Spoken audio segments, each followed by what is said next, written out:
ਮਕਸਦ ਜਿਨ੍ਹਾਂ ਦਾ ਮੁਲਕ ਨੂੰ ਲੁੱਟਣਾ ਏ, ਉਹ ਵੇਖ ਤੇ ਦੂਸਰੇ ਨੂੰ ਚਿੜ ਜਾਂਦੇ। ਛੱਡ ਪਾਰਟੀ ਆਵਸ ਦੇ ਨਸ਼ੇ ਅੰਦਰ, ਲੋਟੇ ਬਣ ਕੇ ਉਹ ਖਿੜ ਜਾਂਦੇ। ਕੌਮ ਸਾਰੀ ਦੀ ਸਾਰੀ ਬੇਦਾਰ ਹੋ ਗਈ, ਹੁਣ ਇੱਕ ਜਮਹੂਰੀ ਨਿਜ਼ਾਮ ਚਾਹੀਦਾ ਹੈ। ਅੱਜ ਦੀ ਮੇਰੀ ਵੀਡੀਓ ਜਿਹੜੀ ਹੈ ਉਹ ਇੱਕ ਸਿਆਸੀ ਵੀਡੀਓ ਹੈ।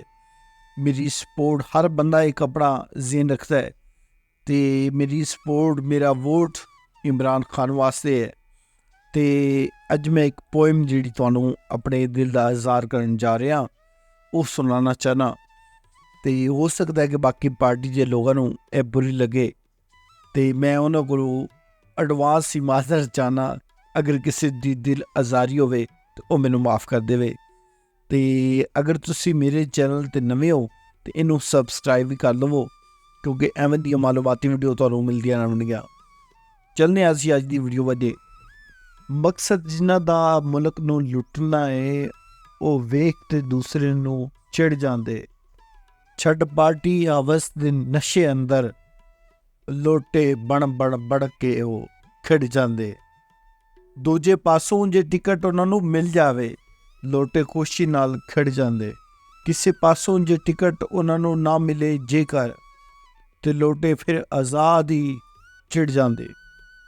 ਜਿਹੜਾ ਆਪਣੇ ਦੇਸ਼ ਨੂੰ ਲੁੱਟਦਾ ਏ ਉਹਦਾ ਧਰਮ ਦੀਨ ਕਾਹਦਾ, ਪਰ ਜਿਹੜਾ ਖੋਤੇੜੀ ਉੱਤੇ ਚੜ ਬੈਠਾ ਉਹਨੂੰ ਲੱਤਾਂ ਲਮਕਣ ਦੀ ਆਦਤ ਹੈ, ਉਹਨੂੰ ਧਰਮ ਕਾਹਦਾ ਤੇ ਸ਼ਰਮ ਕਾਹਦਾ।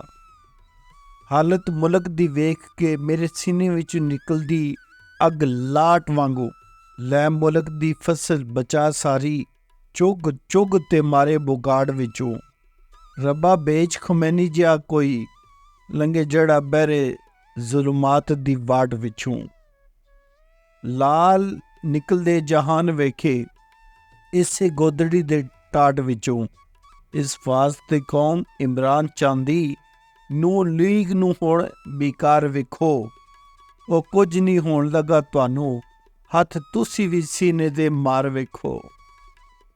ਕੌਮ ਸਾਰੀ ਦੀ ਸਾਰੀ ਬੇਦਾਰ ਹੋ ਗਈ, ਹੁਣ ਇੱਕ ਜਮਹੂਰੀ ਨਿਜ਼ਾਮ ਚਾਹੀਦਾ ਹੈ। ਕੌਮ ਸਾਰੀ ਦੀ ਸਾਰੀ ਬੇਦਾਰ ਹੋ ਗਈ, ਹੁਣ ਇੱਕ ਜਮਹੂਰੀ ਨਿਜ਼ਾਮ ਚਾਹੀਦਾ ਹੈ। ਅਹਿਸਾਸੇ ਮਹਿਰੂਮੀ ਦਾ ਹਨ ਸ਼ਿਕਾਰ ਜੜੇ, ਨਵੀਂ ਨਸਲ ਨੂੰ ਵੀ ਹੁਣ ਕੋਈ ਮੁਕਾਮ ਚਾਹੀਦਾ ਹੈ।